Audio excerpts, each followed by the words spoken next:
Hey guys, the Commander Casual here. We are playing our Belbe Corrupted Observer deck, the 6/6/6 deck, and the whole point of the deck is basically to play a whole bunch of little like ping and drain effect kind of things to generate that like 6 neutral mana off of all of our opponents, and try to kind of ball out with that as much as we can.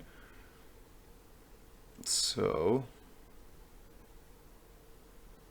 I'm going to start with the Path of Ancestry. This is a pretty good start. I mean, the nut straw is kind of to get like Swamp Forest, and then one of our like 1 black mana.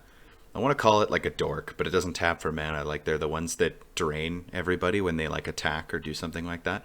Because we can play that turn 1, play Belbe turn 2, attack with the dork, and then on our post-combat main phase on turn 2, we get that free like 6 neutral mana, and then we can drop some big like 6-drop artifact or something like that. Now, this obviously isn't like our favorite hand ever, but it had a really easy route to Sanctum of Stonefangs. So on next turn, we'll play that, and then third turn, we'll play Belbe. We'll already have the trigger from this, because it'll deal the damage on our pre-combat main phase. So our post-combat main phase will get that extra mana, and we'll have a land available to play Dread Defiler. So we'll get a really early Dread Defiler, at least, if all things go according to plan. So the other commanders we're playing against are Lysa, Shroud of Dusk. So she's one of the new like commander sealed products. Sorry, not products. The like commander sealed boosters. So she's an angel. She's 5 mana, 5/5. Rather than pay the additional 2 every time you cast her again from the command zone, you pay life instead. She's flying lifelink, and whenever player casts a spell, they lose 2 life. So I'm assuming this is just going to be kind of like a pain and gain life deck. So like drains all their opponents, gains life for themselves. Black white, pretty standard. Then we've got a Selvala Explorer Returned. I like this card, but I don't like the kind of decks that it pilots, because they're usually some kind of elf ball or like infinite mana kind of dork deck. So we'll see if that ends up kind of like ruining the game, or if it's just like something else. Who knows? Play a swamp here, and we'll tap our Path of Ancestry in the swamp. Play our Sanctum of Stonefangs. And then our other deck is Feather the Redeemed. So Feather is a really interesting commander from War of the Spark. So 3/4 flying for 4. Or sorry, for 3. So it's just a really good body on its own. But whenever you cast an instant or sorcery spell that targets a creature you control, you exile the card instead of putting it into your graveyard when it resolves. And then you return it to your hand at the beginning of the next end step. So you basically get to play like a whole bunch of really interesting kind of like combat-based instants and stuff like that often draw you like a single card too. And then you just get them back for free. And I find usually the biggest limitation on Boros is that it doesn't really have good card draw or ramp. So if you can give it one of those, it usually does quite well. So Feather's kind of like a really interesting Voltron commander often. So you play, rather than play like a whole bunch of artifacts and enchantments, you play like these instants to buff it up. But they usually have like draw a card as like a secondary bubble of text on the card. So you continue to draw cards, and then you get all these instants back. So I'm a big fan of Feather decks. You find they're very rarely overpowered, but they can still be competitive.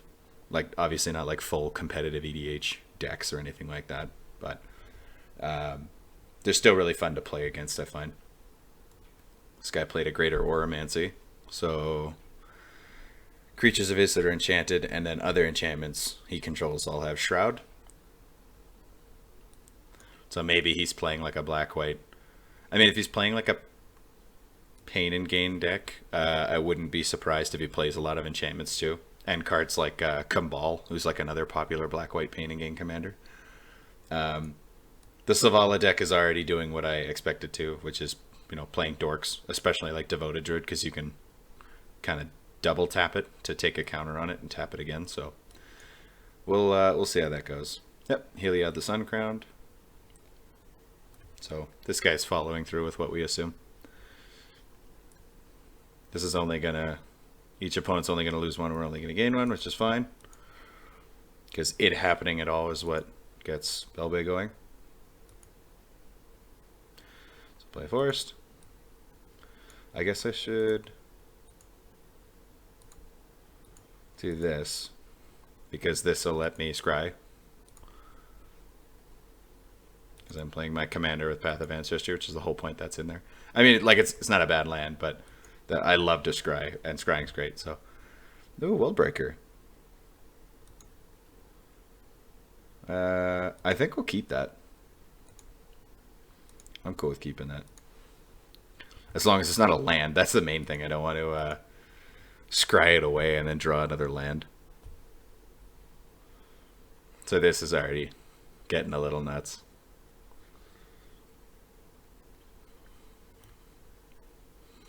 I was just about to say, I don't understand why this lets you put counters on just enchantments that aren't necessarily creatures, but I guess it's so you can put it on the god enchantments before they become creatures.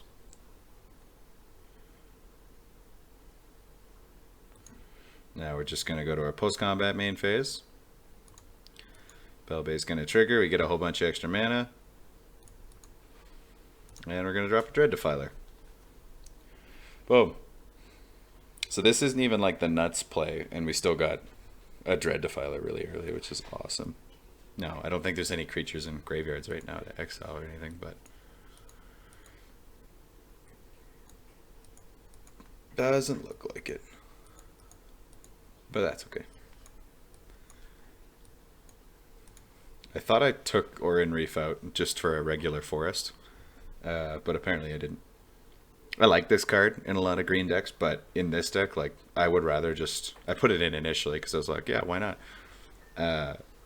But in retrospect, I think I'd rather just have a forest just to help us get the kind of the nuts start going better. Just so...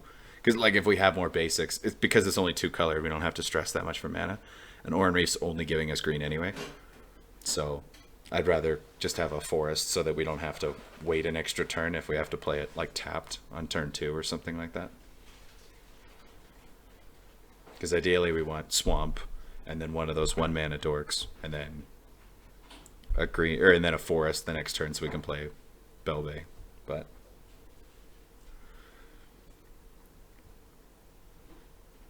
I worry that people like think I'm running a competitive EDH deck because I got like a really quick Dread Defiler. But this is definitely not a competitive EDH deck.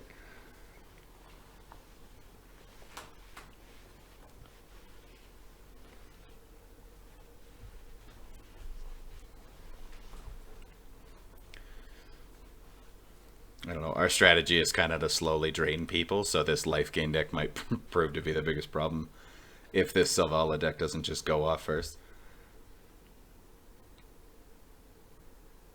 I don't know. I think the Belbe is fun too because it incentivizes your opponents to attack each other as well. So it's a really interesting commander card.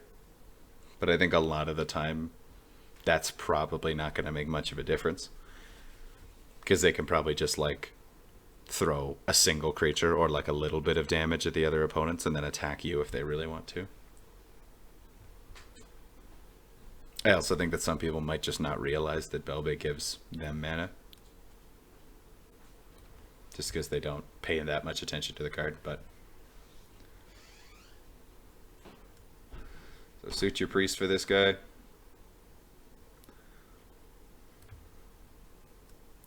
Right now it's feeling a lot more like a Heliod Sun-Crowned kind of deck. Because all we've seen is white cards, other than this swamp. And a lot of life gain. But there's the Vampiric Tutor. I don't know, I like this kind of like black-white life as a resource kind of deck style. So the funny thing here is that if this guy hurts himself with any of his cards, like Vampiric Tutor, he gets the mana because he's one of my opponents, right? So because he lost life this turn and he's an opponent, he gets the mana for hurting himself. So usually it's harder to exploit Belbe that way as one of my opponents, because usually it's much harder to actually like deal damage to yourself. But that'd be the deck to do it, or one of the decks to do it. Same if you're playing like a Keurig deck, where you like every black symbol turns into like a Phyrexian mana symbol.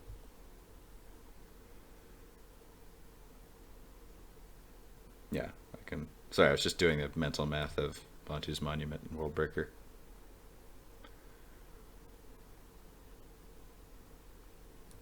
Play Forest here. Play a Because, yeah, there's still no... This guy has to exile a creature, right?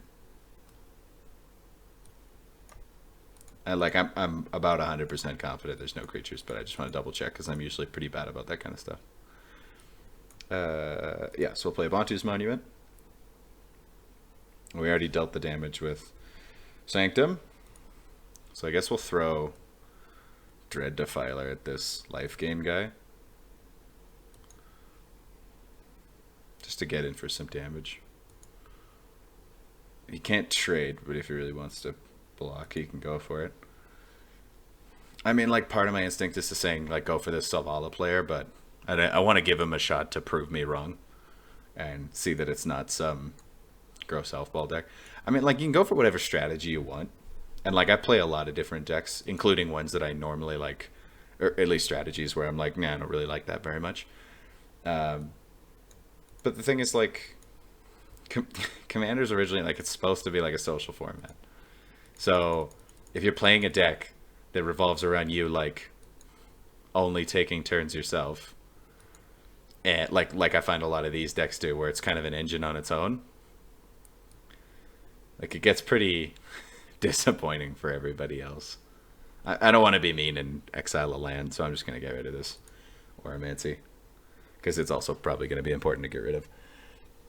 But this kind of Selvala style deck, I find, like, you just end up having these, like, super long turns and becoming an engine for yourself, so you're constantly generating more mana, constantly drawing more cards and stuff like that, and nobody else really gets to play. And I mean, if you're selfish enough that you, like, you're I guess if your point is to just to, like, let your own deck go off, then just, you know, like, play at home. Play by yourself.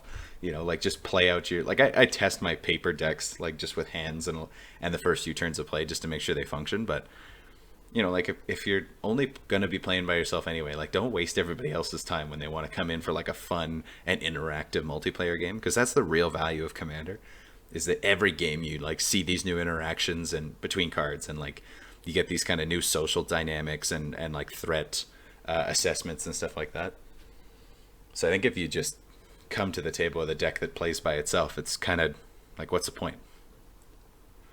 So we're getting a little bit more drain going now with Bantu's Monument as well.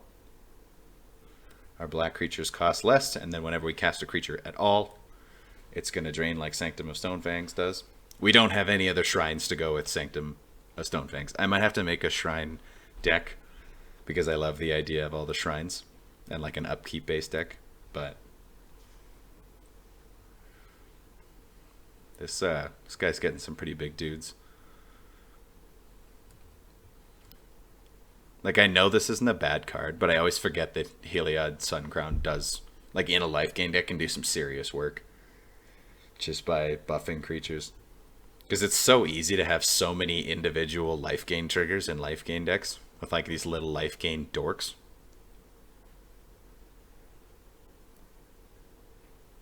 Okay, so he's ramping a little bit more. I haven't seen anything, like, too gross out of this Selvala deck yet, so I'm optimistic. Okay, so more dorks. Every like additional dork I see from this guy's deck, the more, like, I'm like, okay, yeah, it looks like a typical Selvala deck.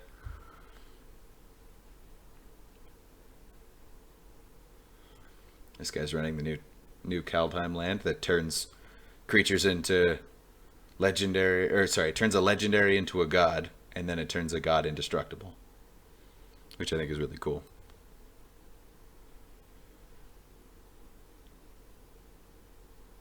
It's also one of those, like, lore-based cards, you know, from the set of Kaldheim. It's all about, like, people becoming gods and stuff.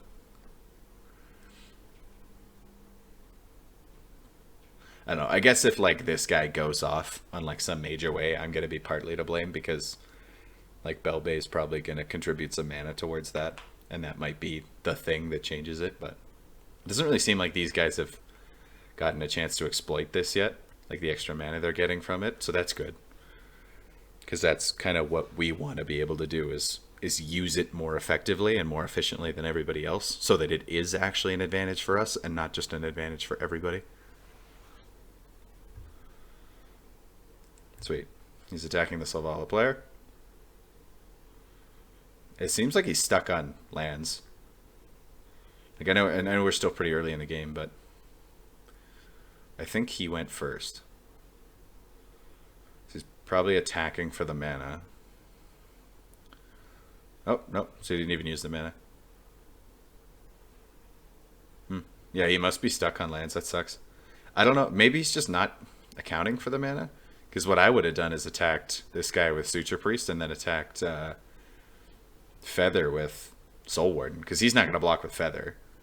So you would have gotten 4 extra mana. And how could you not? Like, you could... Does the commander have 2 black in it? No, you could have cast your commander there. Even without attacking both of them, he could have cast his commander there. I don't know why you wouldn't. He's a... Or she, I think. Yeah, she's a 5/5 flying lifelink that makes everybody else lose life. I don't really know what's going on over there. So we've kind of just drawn lands, which doesn't feel great. We got a God Pharaoh statue, which is awesome. But with no creatures in graveyards still, we don't really have a good way to exploit our burgeoning mana. I mean, like, we're off to a great start. I have very little to complain about here, but let's just play our Orin Reef the Vastwood. I could just leave all this mana up and make it look like we got something going on. Yeah, we'll go to combat and attack.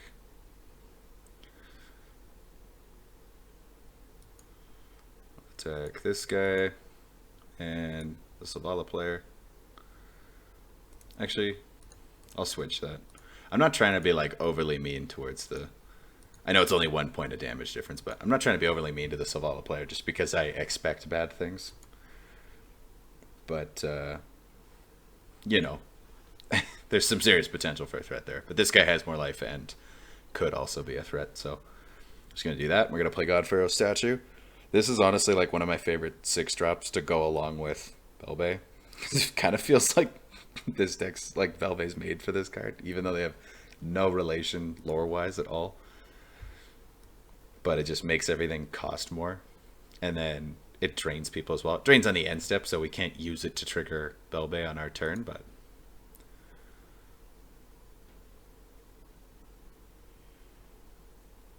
And we just keep dropping all these, like, big things until we get, like, all the artifacts and stuff. We just want to get more and more, like, oppressive and just keep kind of balling out of control with that as much as we can. But we're just going to keep the pressure on. Keep draining people. We got some big bruisers out now because we got our 2 kind of cool Eldrazi guys. Ooh, he's using Tyrant Sanctum. He's going to turn Feather into a god. Put a counter on it. And then after that he's going to... Yeah, you have to sacrifice it to make it indestructible. But he can turn Feather indestructible after that, which is cool.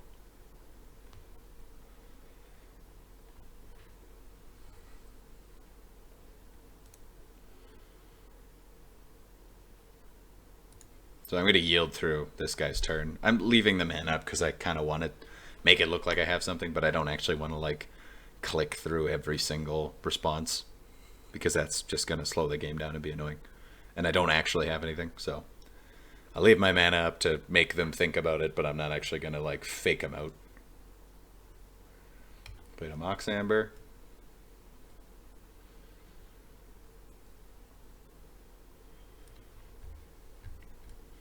Commander staple. I say that. I actually don't see Mox Amber played very much, and I'm really surprised by that. Mox Amber, Mox Opal. He only has the 2 artifacts, though, right? Is he going to drop like a Mana Vault here? Or sorry, Mana Crypt. Another 0 mana artifact that taps for mana.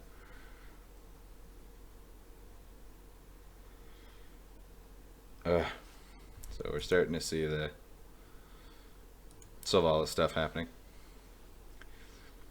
At least he had to pay 3 mana to do that. That's the fun part here. Wait, why didn't he have to... Shouldn't have he had to pay more for both of those? Did he play both of those? I just miss it. Ancient Tomb, cast Mox Amber. Then Mox Opal.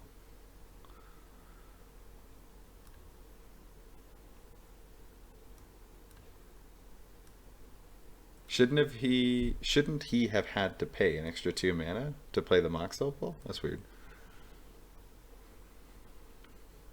I mean, God Pharaoh Stature is a great way to stop this Salvala kind of ball deck from going off. This card is just really oppressive. I understand why people would be like salty about playing against this card, but it's a 6 mana artifact. Like there are like white spells that do almost that same thing for like half the mana cost. I don't know. I guess I'm just justifying it because it's my own card. I think that's what everybody does anyway. But you know, like I might talk about these decks where I'm like, oh, why would you do that? Why would you play that? But honestly, at the end of the day, just play whatever you want. And I would say, when you're building decks, try to think of your own enjoyment and then think of everybody else's enjoyment after that. Genesis Wave. So he still gets the Genesis Wave for a lot. And because Genesis Wave doesn't like tap, or sorry, you don't cast the spells off of Genesis Wave, he doesn't have to pay the extra mana for God Pharaoh Statue. I mean, he did have to pay it to cast Genesis Wave, but yep, there's a whole bunch of crap. Okay, so it doesn't look like it's too gross of a like elf bally deck. It just looks like it's kind of like a dorks deck, which is fine. You know, he's running stuff like Verdant Force and Garrick's Horde. Actually, I kind of take that back. There's some dork potential there. Because like this gives you extra mana, this untaps lands, you know, this lets you play cards off the top of your library, and then this, I mean, the Verdant Force is like the only thing there that doesn't really contribute to that strategy. And I guess the Ovia, although this is kind of a win con for, you know, like a big kind of elf ball style deck. So for those that don't get when I say elf ball, usually like an elf ball deck is characteristic of having a ton of like elf dorks. So 1 or 2 mana creatures that tap for mana. That's usually what I mean by dork. And the deck just like you keep playing more creatures, and you usually have some kind of thing that untaps lands or draws you cards or lets you play off your library, so you like keep your own engine going until you can play out like almost all of your library. You have nearly infinite mana and you have a bajillion creatures with a ton of power, and then you finally swing in for something. But usually you don't even get to that point because everybody just quits, because you have like a 30-minute turn just to get to that point. They're not bad decks or anything like that. They just, as I said, like they tend to you tend to play all by yourself when you play decks like that. So I'm curious what he targets with this Oblivion Ring. This is the top of this guy's library. He's got an Arbor Colossus. So this definitely isn't like the most competitive it could be, because he's got cards like Arbor Colossus, and he's got where is it? Verdant Force. So like some big green dudes that are like good, but don't ruin the game. But it's definitely like trying to be a bit of a ball deck, not necessarily an elf deck, but a ball deck.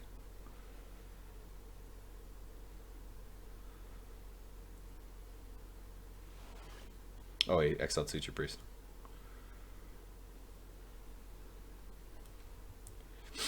Right on. That white player did get to gain a bunch of life off of all those triggers, though. And now his Soul Warden's gigantic. I'm just going to always yield that. And we're going to yield through that turn, because we don't actually have any players. Although the Salvala drew us into a Court of Ambition, which is awesome. This is another newish card that I haven't gotten to play with yet. I love like the Monarch mechanic for Commander. I think it's great. I think it's an awesome way to create some more interaction. And then this card is just sweet. I love all the courts, the whole court cycle, because it's like, yeah, you get a huge benefit for being the Monarch, but you get a minor benefit if you're not the Monarch. And then you like by being the Monarch itself, you get to draw an extra card, but you put a huge target on your back, not only because other people want to draw that card off the Monarch, but they want to stop whatever major effect you're getting off your court. So I just think they're a great idea. I really like the court cycle by Wizards. Honestly, like this whole set that Belbe and Court of Ambition and this Commander, Lysa, that whole like Commander sealed product set, I'm a huge fan of. All the new partners for that are really cool as well. I've got an interesting new deck coming out. Actually, one of the I found one of the partners, and I was looking through EDH Rec because like I try to build my own decks without like just net decking and everything like that, but I wanted to just see if there were any interesting cards that comboed well with it, and I couldn't. There's literally no data on EDH Rec for this one partner, and I'm not going to reveal who it is yet because I'm going to actually do the deck on this channel. But it's one of the new partners, and there's like no data on EDH Rec, or at least as of like today, March 1st. I was checking, and I couldn't find anything because I guess people just don't think it's good or don't want to play with it. So, but I thought of what I think is kind of a cool way to play it. So we'll see how that goes. So we got a Lore Seeker Stone, which is awesome. So we're gonna play a Reliquary Tower. So let's see how much mana we have. 1, 2, 3, 4, 5, 6. That's not gonna reduce either of these. So we have 6, and then we're gonna generate another 6. So we only need 10 to play these guys. I'm just trying to make math work in my brain that lets us Lore Seeker Stone this turn, but that's not going to happen. And I don't think there's any creatures in graveyards yet, because Suture Priest got... Yeah. Suture Priest got exiled instead, so... nope. Alright, so we still can't Dread Defiler. And, yeah, World Breaker's not doing anything for us right now, so... Okay, so we'll play the Court, I guess.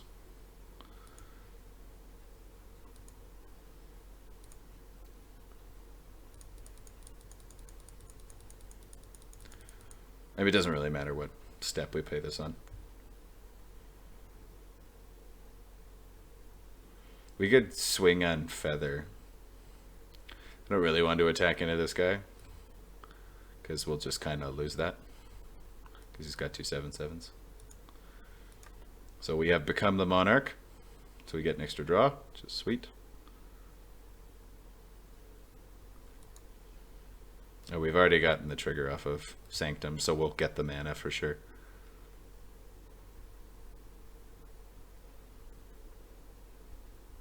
I could leave him up to block. I think I'm going to do that, because we don't need to attack here, and we're not going to attack into the Soul Warden, obviously. And the Feather guy's not really our problem, so... I mean, with the kind of the drain strategy, we're good in the long term anyway. We want to keep the Monarch for Court of Ambition, so I'll just cast Lore Seeker Stone. This is obviously like not the strongest card ever, but I wanted to see if we could like really exploit it with this deck, just with the extra Belbe mana. It seemed like a good thing to like dump mana to once your like hand starts to get low. This guy said, "Be right back." Okay.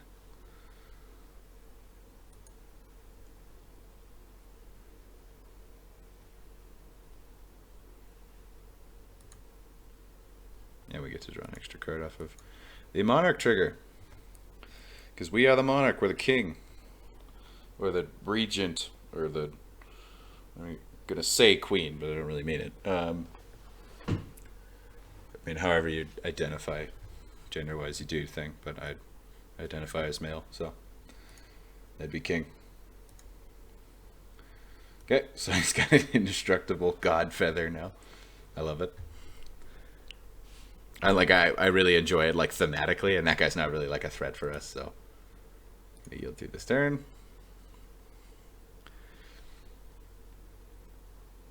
I mean, if this guy really wanted, he could attack us with Feather, but I'm assuming he's gonna keep it up to block. I mean, this Selvala guy could easily take the Monarch if he wants to attack with a lot of creatures, because he's got so many. Like, he could just, if he attacks with 4 creatures, he's a Monarch. But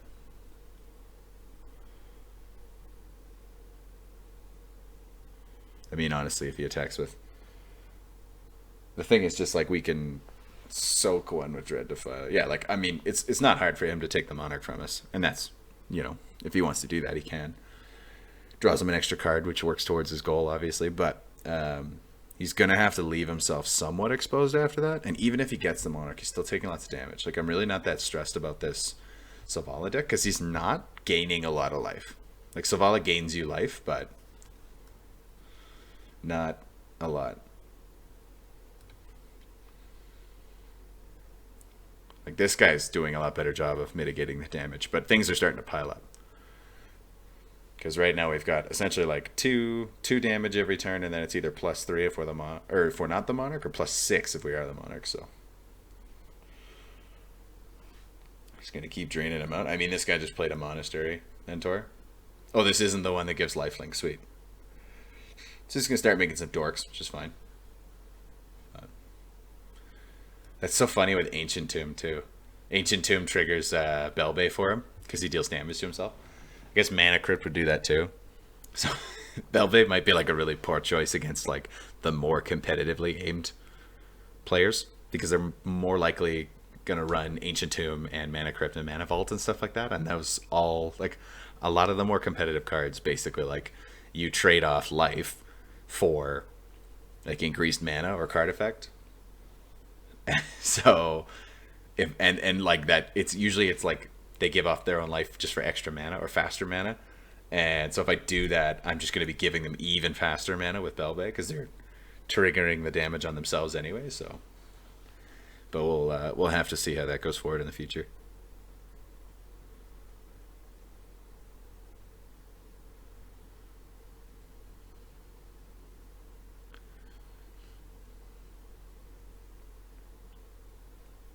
Got a Cabal Coffers, which is cool. It's really only in here because I put Urborg in here too. And what's the... You go through this turn. Hour of Promise. I really like Hour of Promise as a ramp card because you can get 2 of any land. Oh no, he just read our God Pharaoh's gift. Statue. Okay, that was doing a pretty good job of slowing him down. So now he might just go off here. So that's not great.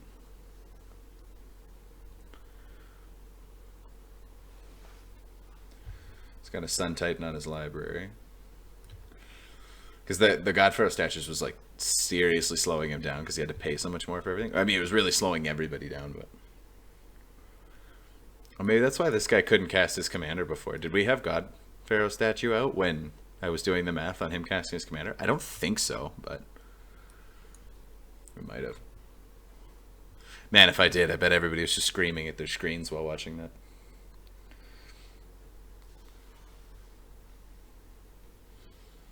Here's the key. Is he going to try to... I don't think he's going to try to take the Monarch from me.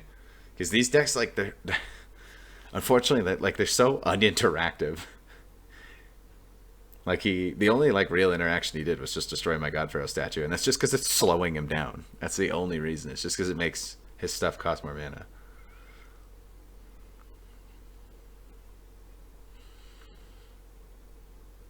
Like, that's like the only interaction I think this guy's done like all game so far. Look at his board. It's like you get into this like analysis paralysis for these kinds of decks where they're just like constantly weighing up their own board and they never want to tap anything because they never want to attack and then have a thing tapped that they can't use later. So, like, I'm sure he's running... I never remember what the card's called, but I run it in most of my green decks. It's like 1 neutral mana, 1 green mana, and it's an enchantment. I think it's from Shadows over Innistrad. But it just lets all of your creatures tap for 1 mana of any color. I love the card. But I'd be really surprised if he wasn't running it in there. Because it's usually a bit of a staple in decks like that. Okay, he's playing Sigarda.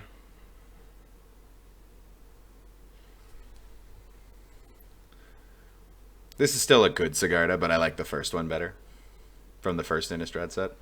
The one that has hexproof and makes it so you can't sacrifice or pay life for anything. I think that's how that works. My brother and I both love Sigarda. As like a character, but like the original card we absolutely love.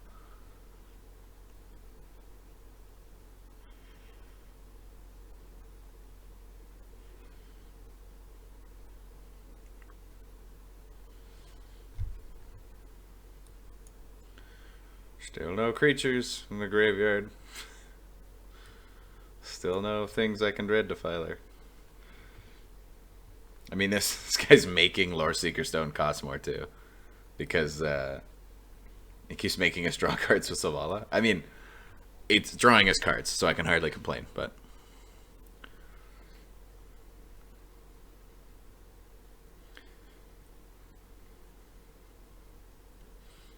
there's no way we're going to play 4 of our lands next turn and reduce our Lore Seeker Stone cost. I mean, we might not even use our Lore Seeker Stone next turn. We'll have to see what we draw on our own turn.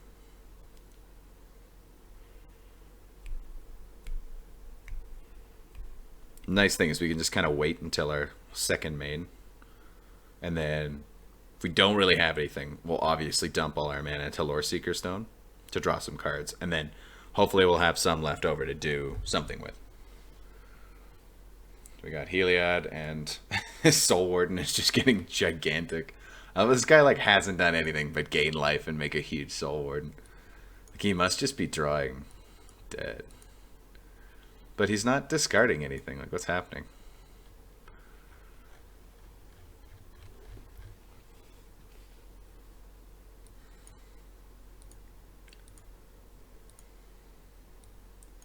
Like, I guess he's played just enough to not have to, but...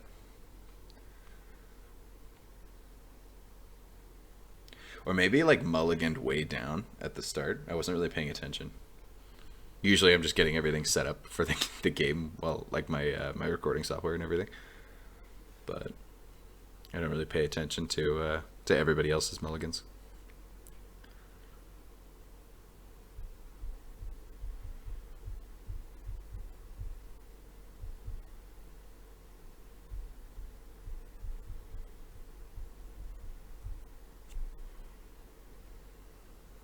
Again, this feels... Oh, he played a thing for Phyrexian Arena. Oh man, that's also going to trigger Belbe for him. Okay, so clearly there's a lot more things that trigger Belbe for our opponents than I thought of. I mean, like, I know black has a lot of cards that, like, ping you for, like, 1 to, like, 5 damage. Or you technically you'd lose the life, but...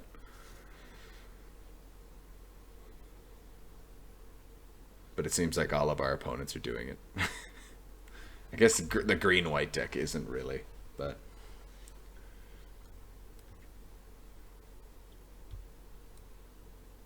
Shrink this down a little bit more. It's so hard to see this guy's board now, too.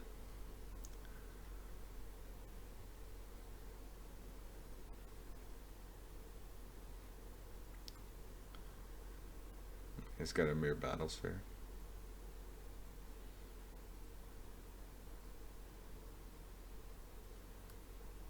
This is actually such a hilarious card. Like, I know it's not an uncommon card at all, but when you actually look at it, and you're like, it's literally just a whole bunch of mirrors like getting stuck together like a snowball.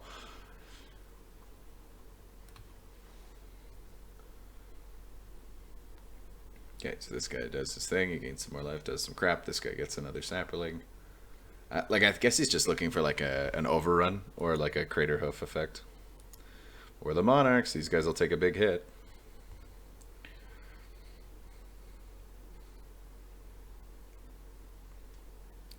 Now that that God Pharaoh statue's gone, we can actually see the Feather deck do something, I think, on the next turn.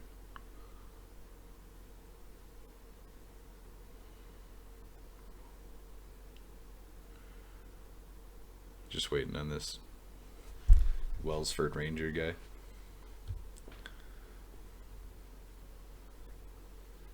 Now this guy, apparently.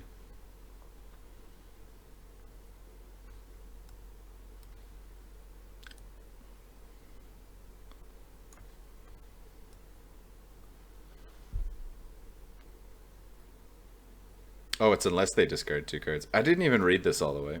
I thought it was just the life. I forgot about it's like unless they discard a card, unless they discard 2 cards. So it doesn't necessarily give us the trigger, but that's okay. We got other triggers for that. Okay, now we're drawing a ton of swamps for our Cabal Coffers, but we don't. Cabal Coffer still isn't useful to us yet. So that's great. And what, this is going to cost 7 to activate? I mean, I guess we do it. Like, I don't know what else we do. Because there's still no creatures in graveyards. Wait. Oh, there is a creature in a graveyard, but that's not going to do much, is it? It's the card's power. Right on. I can make everybody lose 2 for Karmic Guide. I think I'd rather Lore Seeker Stone and refill our hand. Alright, so we're just going to skip combat here because we don't want to attack with that sitting there. And I mean, we're pretty okay with jumping with Worldbreaker because we can just get it back too and replay it for easy peasy. Then we just get to exile stuff. Okay, so we get the Manix, Sanctum. Right on.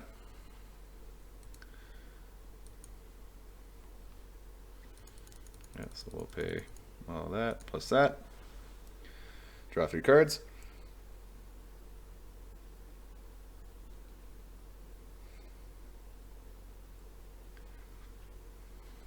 Now we got some stuff.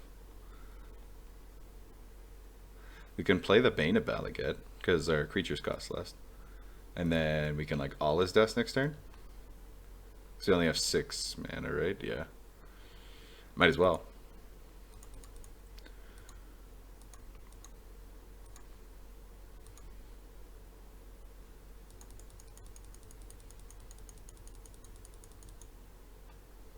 What? Oh, it's okay. I read that wrong. It's the other way around. I should just cancel that. I thought it was that all creatures cost 1 less, but when you black creature, I read that wrong. That's my bad.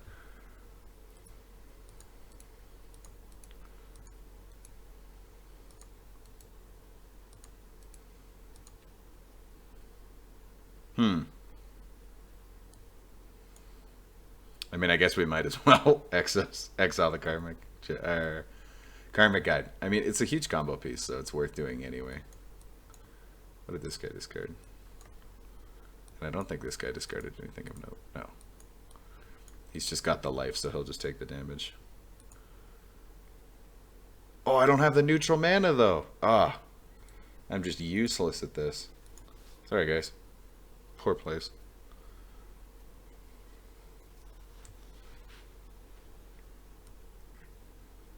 I always have an abundance of neutral mana. I didn't even think about that.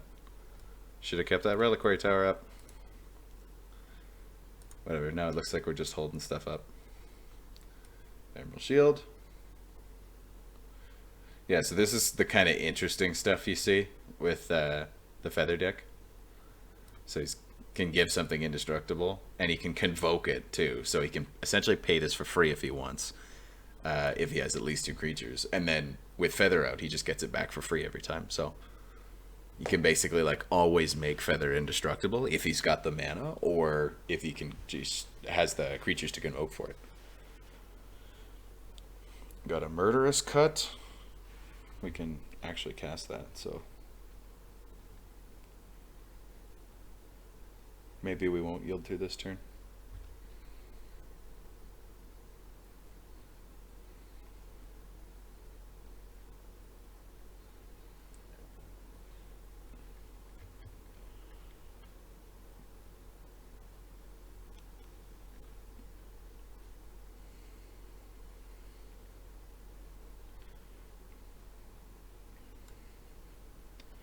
There's the land tax.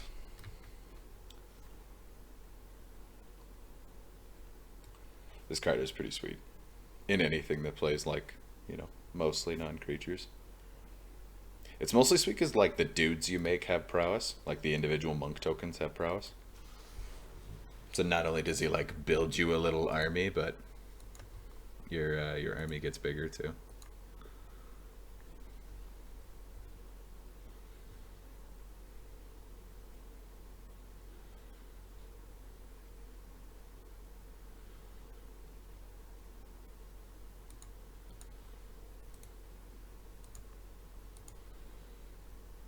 Just trying to yield through these beforehand.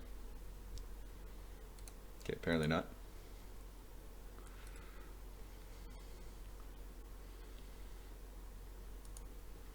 After accidentally skipping my like post-combat main phase in one game, I'm terrified to use any of the like yield or sorry, like the accidentally auto-yielding like a whole turn or whatever, especially if we have like an actual play.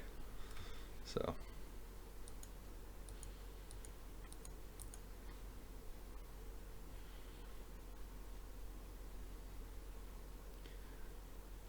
That's something we could put in here as an Arch of Araska. Just to draw cards off Belbe's ability if there's nothing else to do. Kind of like with Lore Seeker Stone.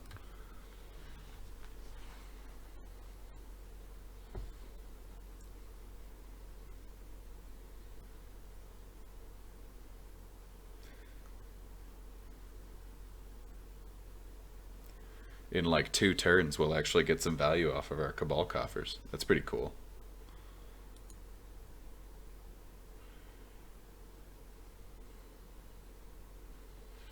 What's this guy's clock at? Still at like 50 minutes. So he's done a pretty good job of like actually playing on his turn.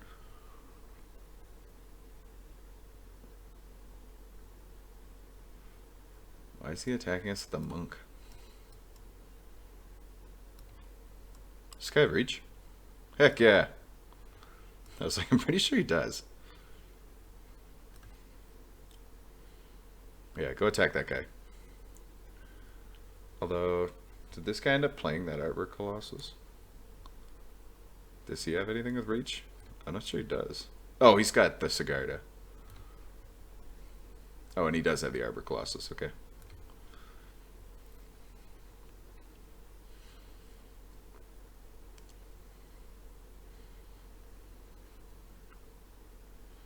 Sorry, I just need that sweet, sweet Belbe mana. It is sweet, isn't it?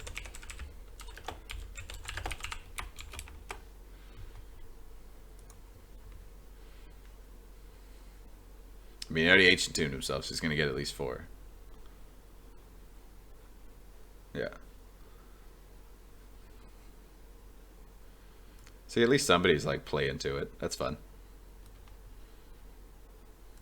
I initially saw this card and was like, oh, I need to do a zombie tribal deck because I love zombie tribal. Easily my favorite tribe.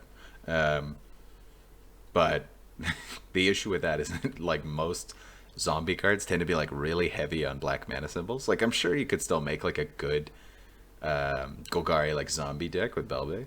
But not only did like have I done a lot of zombie tribal, but I was like, okay, like this might not be the best pilot for it. And then, or header, I should say. Face, maybe? Yeah, face. Might not be the best face for zombie tribal. Oh, Hammer of Nazan. It's going to make it extra indestructible. Give this guy indestructible instead. He's getting like all of his indestructible cards because he's got that that other card too. The instant.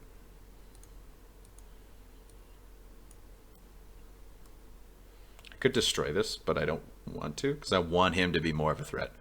Because his life's not going to go up that much, I don't think. Like, I'm sure he's got some life gain, like, equipment and stuff in there, but... I'm pretty okay with this for now.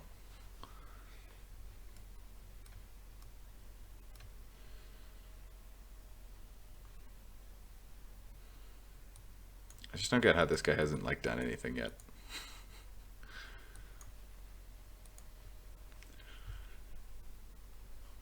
That he's sitting here with a 24/24 Soul Warden. Not generally great for me being colors, but this at least turns on my Opal. Yeah.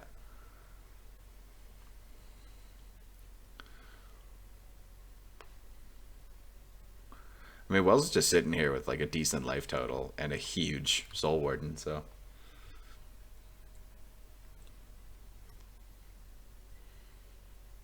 Yeah, this guy's devotion needs to be 5. And it's at 2. He could easily like turn that into a creature suddenly, but he's not putting the counters. Oh no, there's some counters on there. Okay, so this is gonna be a big dude when he actually plays it. That acidic slime's probably gonna destroy something of mine, but he might get rid of the hammer.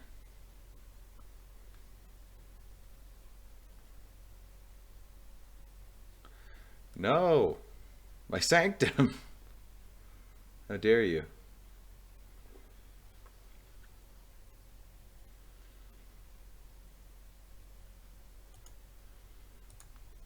That hurts, but it's not that bad. Is what we can do next turn is pre-combat is we can Bane, and that'll trigger Bantu's Monument, so we'll still get the Belbe trigger on everybody, because this will ping everybody, so. Yep, so he's just going to keep dorking away. What's this at? Yeah, he made a beast, which kind of surprised me that he didn't just go hard for the overrun effect, because it's not that hard to get to. It's only 4 on that guy, so.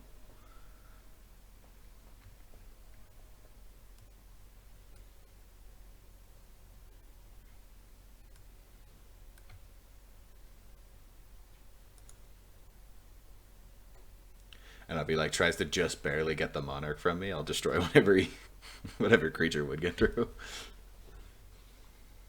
Yeah, see, he's gonna go with all the saprolings, I bet. Yeah, to steal the monarch. That's why. But how many did he attack with? 5.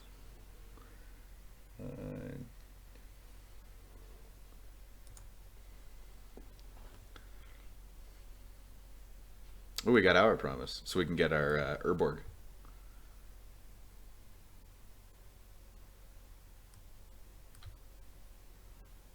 I'm just checking. I feel like he's gonna do something here and kill Belbe, which I really don't want to deal with. Although if we recast her, it still triggers Blantu's Monument.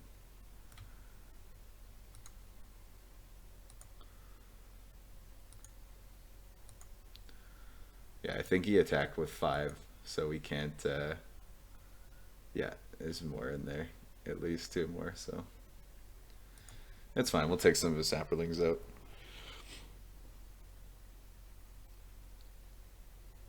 But he wants to be the monarch, so he can draw extra cards.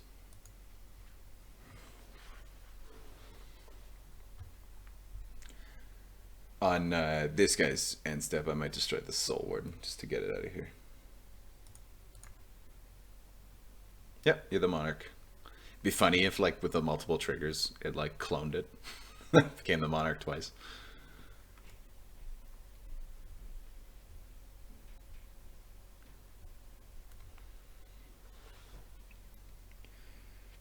Yeah, so our court's not nearly as fun now either. He does get some extra Belbe mana for that. Or no, he doesn't, because he attacked me. He doesn't get the Belbe mana from me, that's the whole point.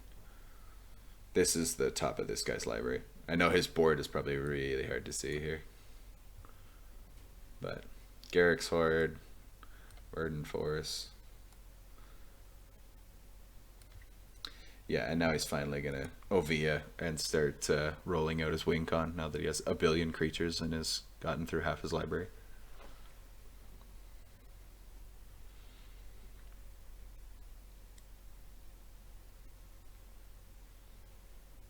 It would have made more sense to do that before he attacked, though, because he would have had more saprolings. Yep, Sylvan Library, very standard. 25/25 construct. I don't think its power and toughness is constant. I think it's... Where's Sylvia? There.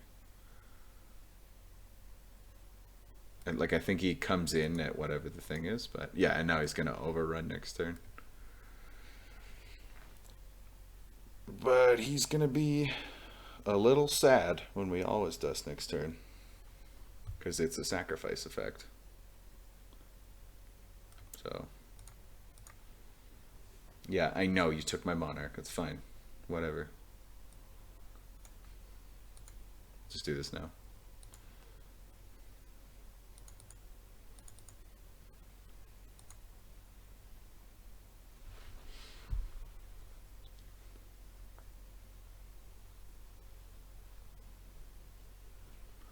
I'm going to destroy everything anyway. I guess I could have saved that, but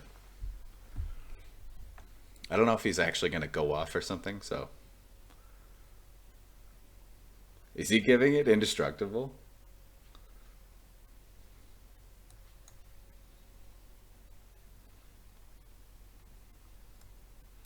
The nice thing is, like, this indestructible won't stop All His Dust, because it's sacrifice. That's why All His Dust is such a good board wipe.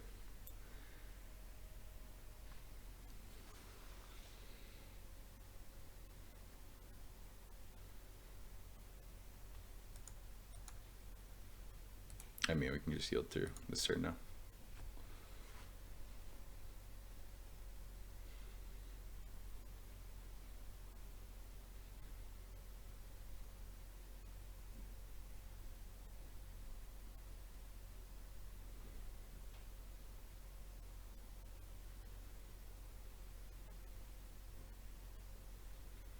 I just didn't want him to have that on his next upkeep. I don't know if he has like something that actually like combos with that, other than this Heliod obviously getting bigger, but. And now I can exile it for mad damage.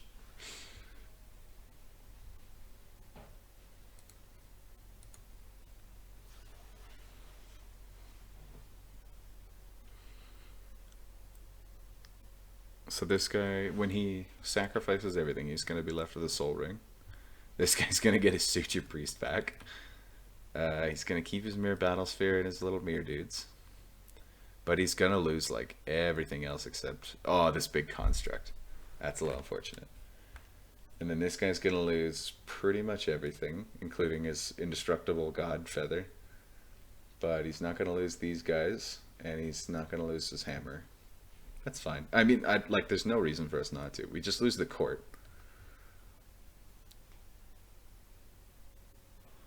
And this guy has to give up these. And that, which is good, because that's easily a combo piece. So. Yeah, that's 100% a combo piece with, like, Exquisite Blood, so happy to get rid of that. He's just been sitting there, like, waiting to assemble a combo.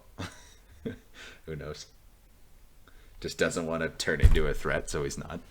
Just sitting there with his huge blocker and letting us all duke it out.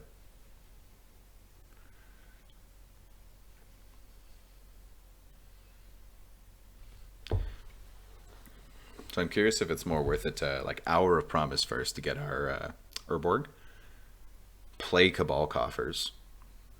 Use all that extra mana, Bane of Balagad, and then all this dust on our post-combat. So, did he just concede? Yeah, he did. Okay. I think he just got, like, mana screwed that whole game, which is really unfortunate, but also one of the reasons that I love to play, like, black, green, and blue. Not necessarily together, but in any combination of those. It's just, like, card draw prevents you from getting screwed over, and blue and black are really good at that. And green can be, depending on how you build your deck. And then ramp is just the best. So, yes, we have 1, 2, 3, 4, 5, 6, 7. So I pay 5 for Hour of Promise. Yeah, I should easily have enough. But I'm going to leave this up in case we want a Dread Defiler, if we have the mana. Do I want a Bane or Worm Coil? I think I want a Bane. But I'll...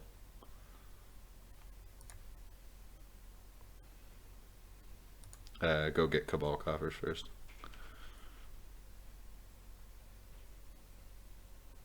And some other land. What else? What else do I want to get? We have Reliquary Tower, so...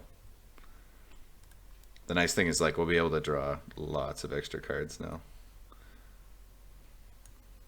I don't know if I can regenerate through sacrifice.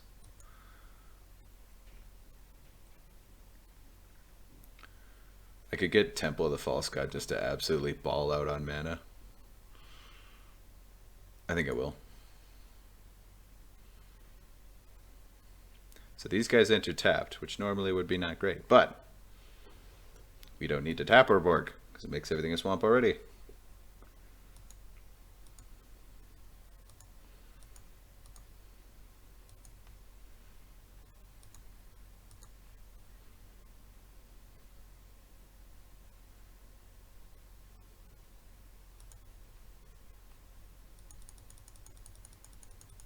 If any of that was neutral, I'd play the Worm Coil engine and activate Dread Defiler, but none of it's neutral, so we wouldn't be able to activate Dread Defiler anyway.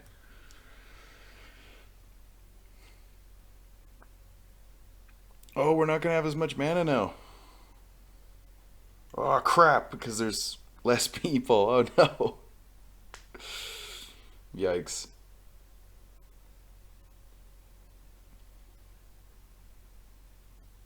Oh, that's a big problem. Well, it's my first time playing Belbe, so... Oof. I mean, it wouldn't be one of my videos if I didn't make, like, a huge mistake at some point. Like, skipping my own turn or completely screwing up my mana, like usual.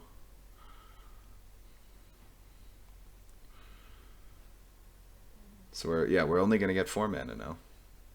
So we can't always dust. Hopefully this guy just like stalls out another turn. He's not going to though, because he can Garrick. I should have just always dusted. Feels real bad.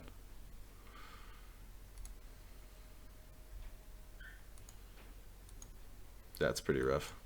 Yeah, I know, I'm losing the mana.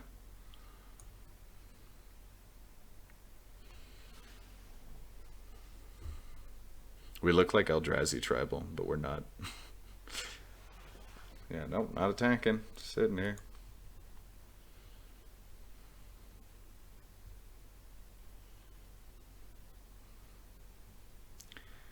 Yeah, we can't do anything with the mana.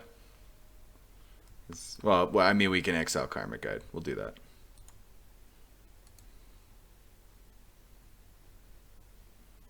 Your graveyard. Never mind. Reading's hard.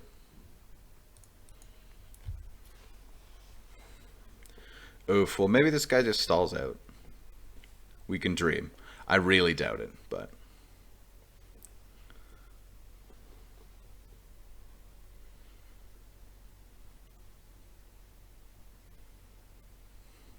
That's the thing. The deck is like designed to hit all 3 of our opponents. To try to get as many of those triggers as possible. I wasn't thinking about what happens when we lose an opponent. Because that guy wasn't anywhere close to like losing the game. Oh, that feels bad. I mean, if we survive, like we've got... I mean, we have lots of life still. Because what we can do is just chump everything. Maybe soak enough damage. And if we survive, we can just always dust next turn. I don't know, like it'd be... Because if this guy decides to like overrun and swing out, he'll... Yeah, like I don't see him committing enough to like actually just kill me. Because he's going to be worried about this feather player, and you can tell he's like a really defensive player, because he has been the whole time.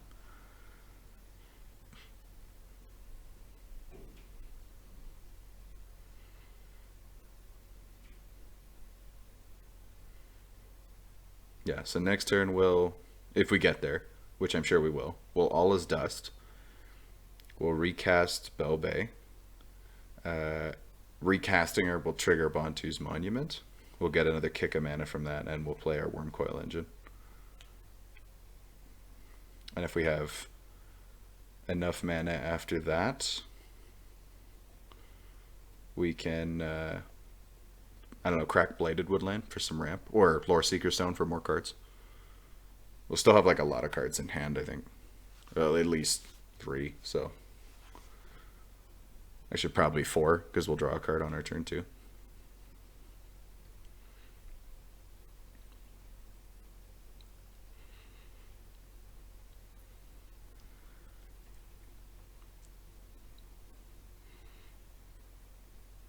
I mean, I'm kind of impressed with all these like really weak little drain effects and how well it's like whittled our opponents down. Like obviously it didn't on that life gain deck, but I mean he's playing a life gain deck, so obviously it's gonna outpace the general stuff. But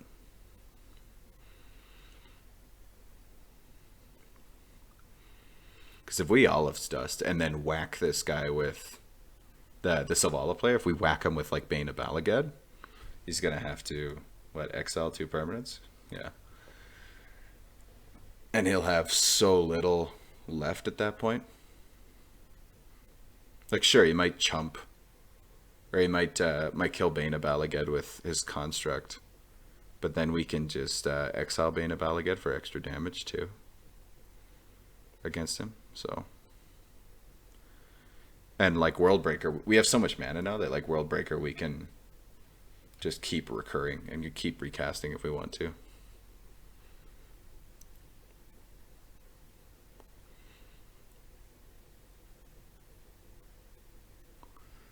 Alright, well, let's see.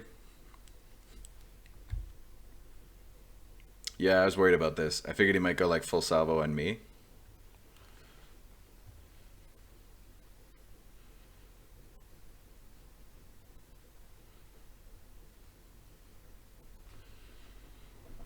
Because if he gets...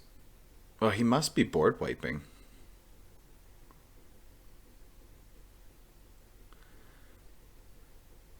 Or he thinks we're just going to lose. So he's just all out swinging. I don't know why you wouldn't attack the green player then, though.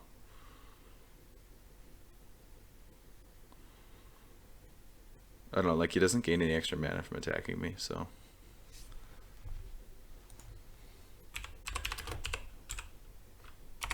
Why me? Why? Why you do this to me?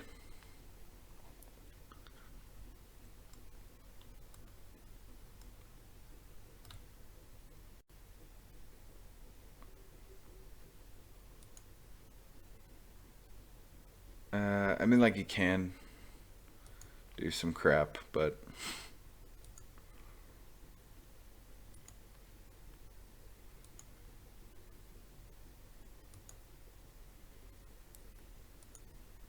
I know most of his dudes are indestructible, but I'm just going to soak some damage here. Kill a monk. I mean, maybe he'll ball out on me here with some kind of weird instant thing you'll never see in anything but a feather deck. That's it? Okay. Like, he did some damage to me. But I guess I'm a little confused. Statue, mostly. Okay, fair. It's just a retributive. Yeah, and then he conceded. Okay, so he might have just screwed me by conceding.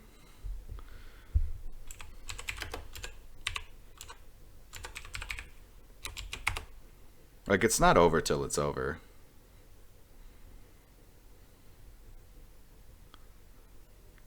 I really don't like it when people do that.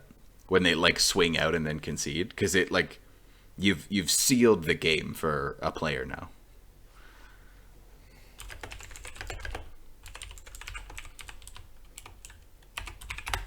Like, I'm pretty sure I'm screwed here. I don't think I'm giving anything away. I mean, this guy's probably gonna go all out on me anyway. And yeah, and now I'm like 100% dead.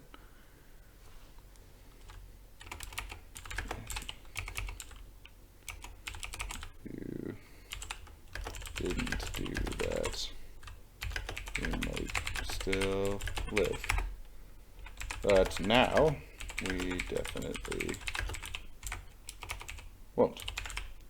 Yeah, so like the dynamics of it before is like the guy would have had to... I know we probably would have been dead after him creating all these tokens and everything.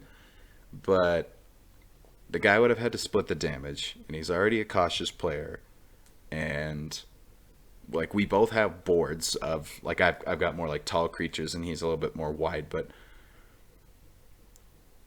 we have a lot of creatures to soak damage. Maybe not enough, but at least enough to give it a chance.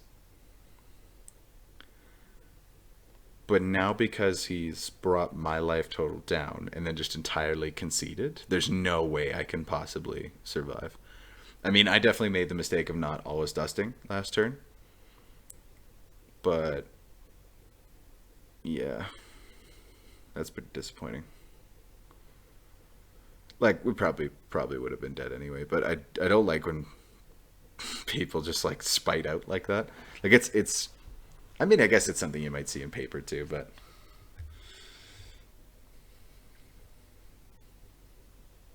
yeah, it's all gonna trample.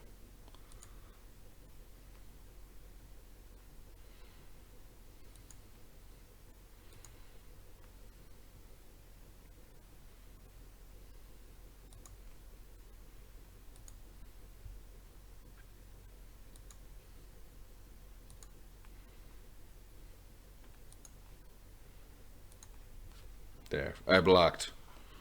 I mean, he's gonna get his win here.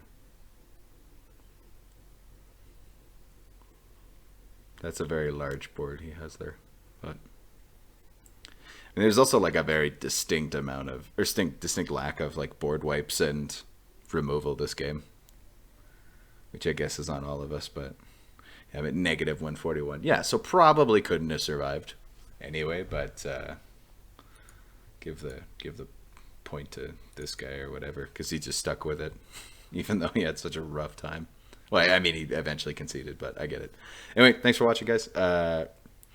Big mistake on my part, but way she goes. Got to see how the deck actually plays, which was nice. And check out the deck tech if you're interested. There's a video for it. And stay tuned because I'm going to be posting some more videos on this. Have a good one.